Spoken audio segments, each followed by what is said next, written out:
NCAA basketball action.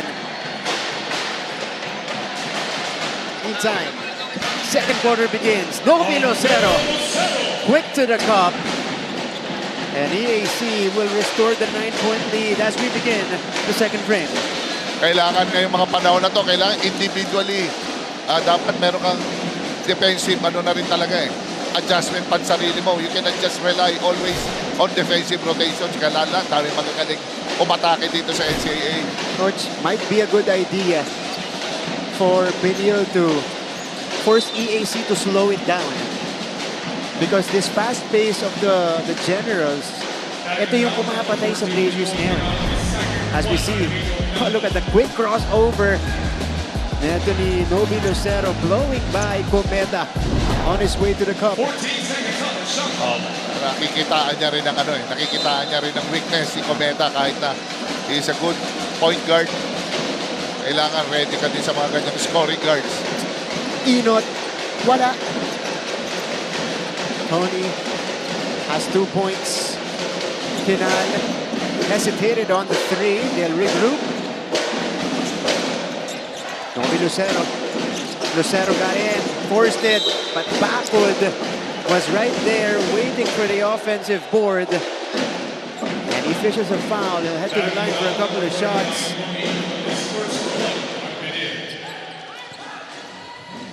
I like how Coach Jerson Cabildes is actually utilizing his point guards. Si Ochago, alam niya, marunong naman sumaksak, marunong drive, and knows how to set up his teammates.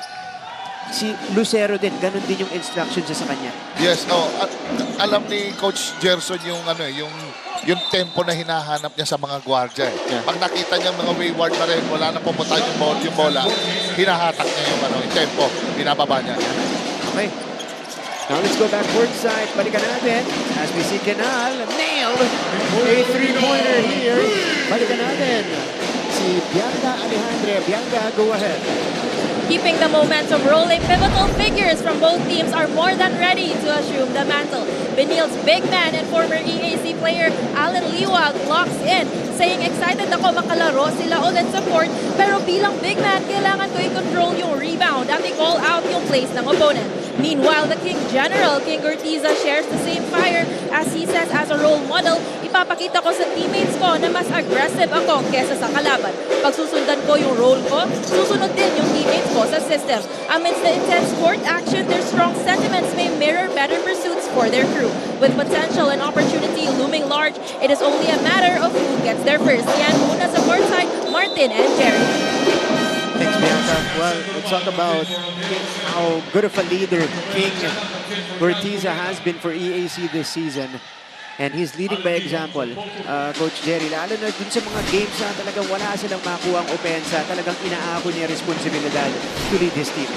Yan ang player. Talagang nakita mo, everyone is down, nandiyan ka dapat to lead your team. Regardless, depensa, opensa, pero itong Ortiza, lahat ginagawa. That's right. Oh, Tony Inot forcing it. And he draws the foul. That's going to be against Jello Loristo. Alan Liwag, on the other hand, has transformed into one of the best players in the league. Pero they're starting to penetrate now. Si Tony Inot, makita niya, hindi nagtatama sila sa labas. Pinapasok na nila ngayon. Medyo lumuluwag na yung zona ng EAC Generals dito. Kaya yun ang talagang dapat titignan nila. And this is King Ortiza on your screens. Okay, nakasulat dun sa ano niya. Okay. So, he's actually being iced on his right hand while taking a rest for EAC kasi mabigat yung mga minuto niya kanina. He played over 7 minutes in the first quarter. Kenal off the curl. No. Eusebio grabs it. Anton Eusebio in the game for the first time. Cross-court pass, kahukok. That's gonna be an offensive foul against Alin Liwag. Medyo gumagalaw yun. Ginabol ni Liwag. Look at the pass, Liwag. Catching Kinal out of position that time. And Allen Liwag will be charged for this foul. 15-25 tayo. Kaya meron yung mga coaches in training, off-season, dapat you have to keep your hands up every time, whether playing offense or defense, para masanay lang. Lalo kung big ka, minsan maraming sumasabit dyan eh. Minsan, alam mo naman, maraming kumakanon. Pinal, counter offensive foul against EAC. Offensive foul number 91. Si Wilmar Oftana ang tatawagan. Substitution. Wow, that's the third foul on Oftana. So, papanipisin pa nito lalo yung front line ni Coach Gerson. Harvey Pagsanhan is back in the game, so he's forced to utilize JC Luciano. Usual big naman niya yan, pero today, hindi lang siya naglaro sa first kasi they have to go bigger against the Blazers. Correct, tama. Inot. Pero makikita mo hirap ang CSB Benilde Blazers sa zone. Nag-i-slow down sila. Yeah, they're 0 out of 10 from the outside. Harvey is open. No go that time. Ancheta grabs it. Kahukom. We'll take two. That's good. Aggressive movement coming from Joshua Kahukom. Let's take a look at this play. Kahukom. Eto, foul on Axel Doromal, trying to slap it away from Kahukom. And here's King Gurtiza, balik na sa ating laban. Edson Serrano getting ready to check in for Coach Charles. I wonder who is going to replace here. Si Roger Ondoa pumasok na. So, kahit itong Blazers, sila rin, they are digging deep. Yes, naghahanap ng spark si Coach Charles ngayon. At this stage, naghahanap siya ng spark. Baka malay mo, meron din mga third group na, second group na magbibigay na 6 points to 8 points para dito, para makat yung lamang. Hukom goes empty on that trip. So it's still a 10-point game. Axel Doromal, drop off. Umpad, in and out. So Earl Umpad against Allen Liwag. Yung babantayan natin dito. Ancheta sends it out. Nakagawan si Kahukom at Eusebio. It sticks with the Blazers though, with a fresh 14. Masama yung spacing ng Benilde Blazers doon. 2 guys in one spot sa wing. Dapat yung isa nasa wing, dapat yung isa nasa corner. Nako, I'm sure nakita ni Coach Charles yun. Ancheta. Joel Ancheta. Josh Kahukom. Here's Liwag against Umpad. Kahukom forced to hoist, and he knocks it down. That's the first triple for the Blazers today. And the deficit is down to 7. Timeout muna tayo. Tinawag dito ni Coach Gerson Cabildes.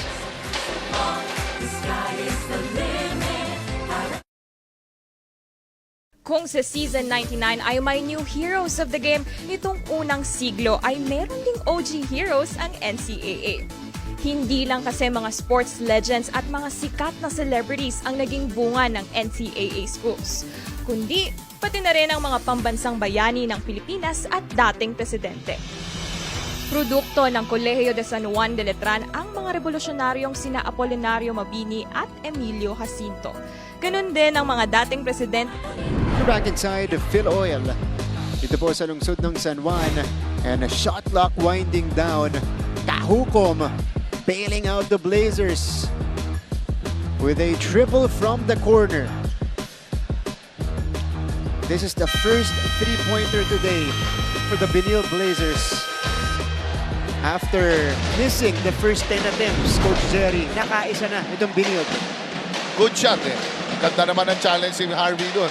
Talagang he made it. Okay lang yon. At least naka-challenge. That's Josh Kahukom. Galing din tong Hope, Coach Jerry. Oo. Galing din kay Coach Gerson yan. Magagandang basketball program niya mga yan. So 18-25. Here's the ball pressure applied now by the Blazers. Axel Doromal ang magtatawid. Only his second game back.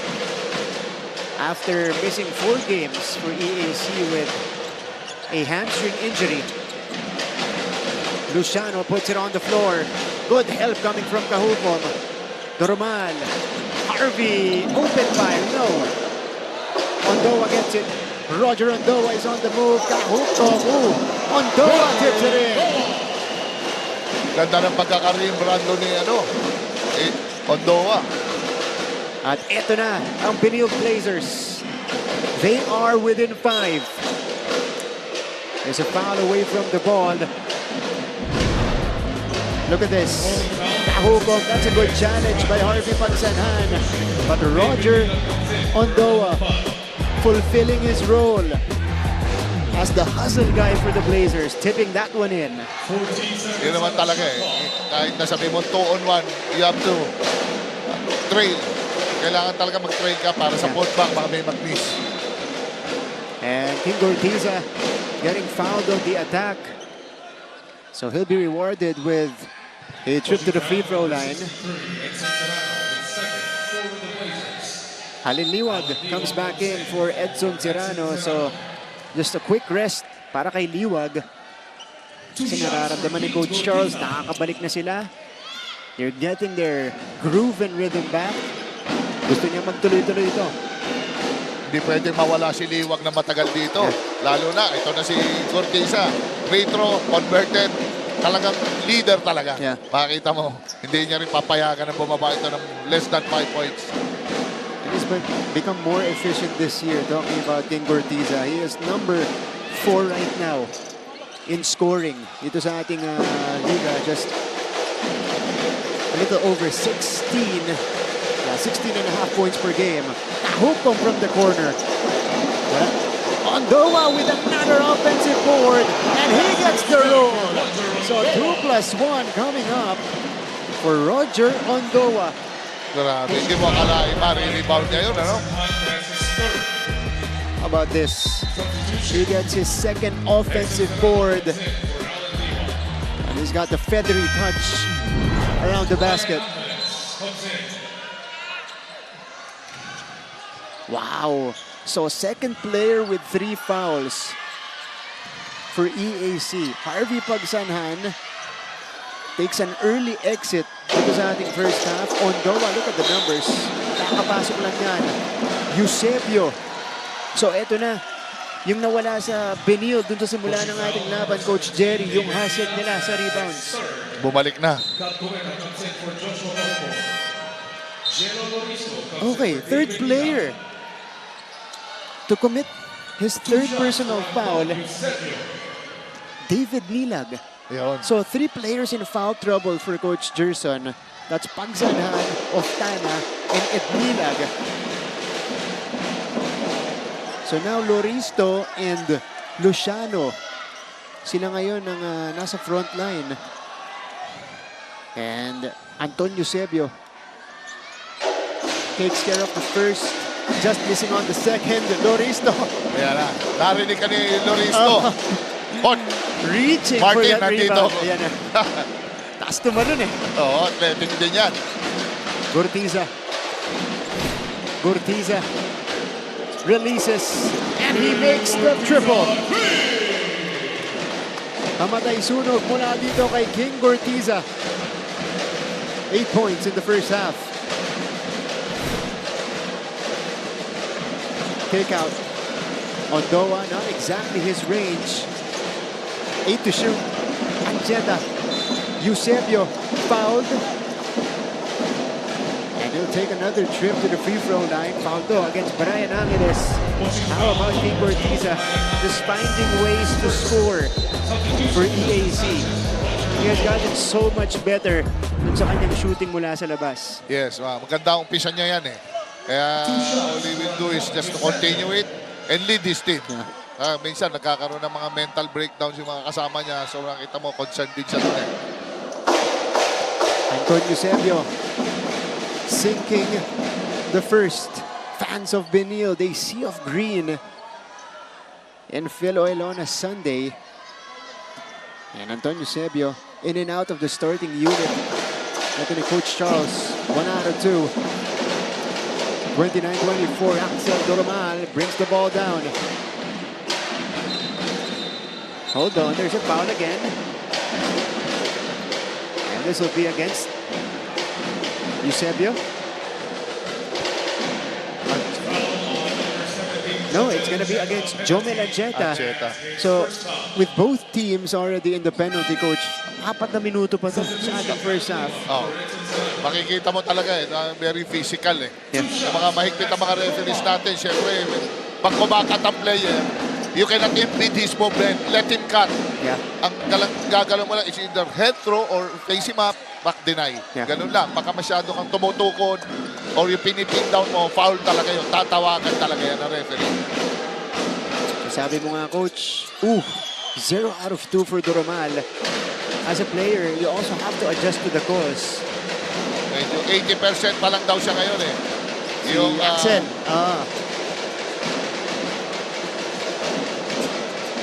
Corner. Eusebio. Too strong that time. Liwag. And this will be a foul on the EAC Generals. Gurtiza committing this one. But ngayon, pinagsabay ni Coach Charles ngayon, dalawang gwardiya. Ito, Cometa and Ancheta. So, tumitingin siya ngayon. Kasi nagkakaroon sila ng problema sa taas, sa ibabaw. Doromal yun sa ibabaw, hirap sila sa matchup. Naglagay na siya ng 2 point guard. So that's a shorter but faster backcourt for Coach Charles Chu. Allen Liwag taking care of the first free throw. This is Allen Liwag's 3rd trip to the free throw line today. Liwag has 7 points and 5 boards. 1 out of 2. Offensive board. Napunta kay Justin Sanchez. Sanchez, well attack. Pinura si Loristo. Yan, supercharging yon. Dead center ang tama Oo, pag sidestep niya, nandun pa rin sa gitna niya. Kaya talagang offensive. Knock mo. Charging onto Geno Loristo. Ito si Justin Sanchez. That's a second foul on Sanchez.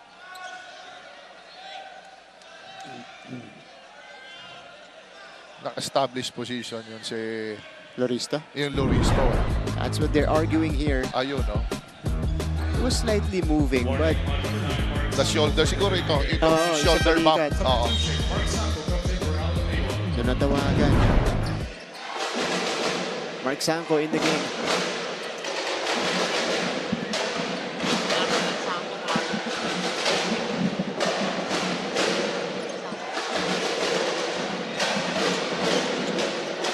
Gurtiza. Oh, denied by Eusebio. Doromal with a save. King from the baseline. No go. Rebound ending up with Sanchez. And Sanchez does the wise thing. Sending this one to his point guard. That was Jomel Ancheta. Corner.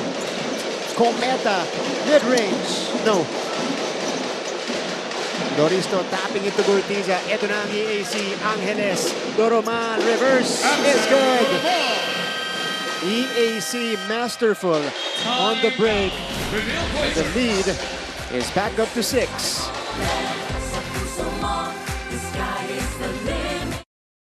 Alam nyo ba na meron ding kapuso stars ang nag-aral sa NCAA schools? Ilan sa mga ito ay sina Yasser Marta na naging team B ng San Sebastian bago lumipat sa LPU. Si Anthony Rosaldo naman ay galing sa Arellano at si Rocco Nasino na naging Mr. Mapua pa. Mga perpetualites naman sina Kailin Alcantara at Shaira Diaz, habang tubong St. Benilde sina El Villanueva at David Licauco. Proud Bedans naman sina Sofia Ceneron, Christopher Martin at Andre Paras. Balik sa ating laban. NCAA Season 100. Axel Doromal. Reverse style. Doromal is trying to break out of his slump. Look at Coach Jerson react here. At ang kagandahan para dito kay Axel as we see Jaden Tapa. Alam mo, ewan ko former Benilde Lady Blazer. But sitting right behind EAC's bench. Bakit? Hindi ko alam. Kayo na bahala tumingin online. But that's Jade Hentapa, former finals MVP sa women's volleyball. Baka dahil sa reverse shot ni ano, Ayan. ni Doroman. He's back. Oh, Yeah. Alam mo, malaking tulong din ito si Axel. Malaki. Lalo na pag bumalik yung dati niyang forma na, coach, nung nasa Arellano pa siya. Oh, He was the second leading scorer of the league at 16 points per game. Benilde. Cometa catch and shoot. Cometa knocks it down. He was looking for a foul dun sa contest, pero hindi tinawagan. The lead is down to 3. This is the closest Benilde has been in a while since the opening minutes. Doroman attacks, forcing the issue. And it goes back to the Blazers with a chance to inch closer. that's the right way. Nakataas lang naman ang kamay. Talagang hindi pipituhan yun. And Gabby Cometa draining an important 3. Cometa off the bench with 5 points. Ooh, Sanko is called for steps. 2:12 to go dito sa ating first half. That is turnover number 8. 14 seconds on the shot clock. And number 7 on the Blazers. Doromal. Gurtiza. Against Liwag. Luciano puts it on the floor. Panik sa labas. Gurtiza. Kapos. That's a shot clock violation on EAC. Coach, I wonder why Ochavo did not go back or hasn't gone back in the game. Siguro, pinipressure ni Coach Gerson sa third quarter. Medyo, Because he's only played 5 minutes. Dun sa opening minutes natin. At maganda yung pinakita niya. yes, ang ganda naman ang pagkakasetup niya rito. Pero coach, tinitignan pa rin ni Coach si Doromal. Scoring-wise ang tinitignan dito ni Coach Gerson. Cometa unable to make that one. Corner for Inot. He drains it. Oh, that must have felt good for Tony Inot. His first triple today. And Inot now with 7 points. 31 all. This is our first deadlock of the game. Gurtiza, one dribble in. Too strong. Forced that one. And Benilde has a chance to take the lead for the first time. Sanko hesitated, pulled the trigger, and he knocks it down. Benilde overtakes EAC. Ayan na ang CSB Benilde Blazers. Sa totoo lang, naiilang din si Gurtiza eh. Talagang nakaka-bother din eh. Pag malaking tumatapat sa kanya eh. The Blazers have come back from 12 points down to take the lead right here, courtesy of Mike Sanko from the right elbow. Right wing triple. Benilde is in front for the first time. They've outscored EAC 21-11 dito sa ating second quarter, coach. Yan ang ano natin. Yan ang magandang mga tignan natin ang mangyayari dito because 46 seconds, marami to. Marami pa pwede mangyari. Doromal deciding to shoot. Oh, he drains it. Gandang gamble, no? For Ochavo. Yeah. Axel Doromal with the equalizer. Kick out. Inot. Ilalapit. Tony. No. And the shot clock is dead. Lot of time to set up a play for EAC. All in the hands of Axel Doromal. He's got 5 in the first half. 6 to shoot. Doromal attacks, scoops it. Too strong. Heave. Off the mark. And we're back to square one. Going into the halftime break, Alan Liwag and Enoch leading the way for Benilde with 7 points apiece. Harvey Bagsanhan and King Ortiza for EAC with 9 and 8, 34 all. We'll tell you the story of the first 2 quarters by the numbers and through our highlights, and we expect performances as well from our cheerleading squads. Lahat po yan sa ating pagbabalik dito sa NCAA Season 100.